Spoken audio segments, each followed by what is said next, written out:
বৌদি এখন চান করতে নেমেছে, মোটামুটি গঙ্গার জলেতে চান করতে নেমেছে। গঙ্গার জল নয়, এটা একটা পচা পুকুর, যে পুকুরেতে পনায় ভর্তি।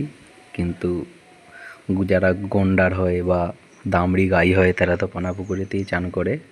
তো তোমাদের জন্য সেই দামড়ি গাইয়ের ভিডিও নিয়ে আসছি। দামড়ি গাই এখন পনা পুকুরে চান করতে নেমেছে, দেখতেই পাচ্ছ।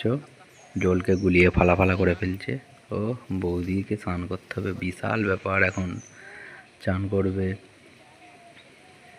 জল গুলিয়ে চান করতেই হচ্ছে। নিচেতে পাঁকে ভর্তি, পাঁকের উপরেতে বিশাল সাইজের দোকানে মেনা নিয়ে চান করতে নেমেছে।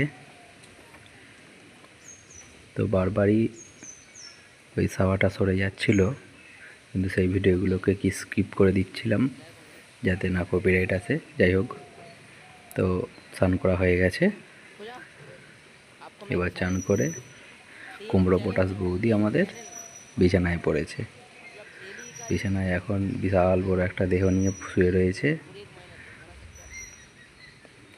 আর আলিশ ভেঙে কোনো রকমভাবে শুয়ে সময় কাটেনে। যাই হোক, তোমাদের যদি ভিডিওটা ভালো লাগে তো লাইক শেয়ার করো, কমেন্ট করো আর সাবস্ক্রাইব করবে অবশ্যই। ঠিক আছে।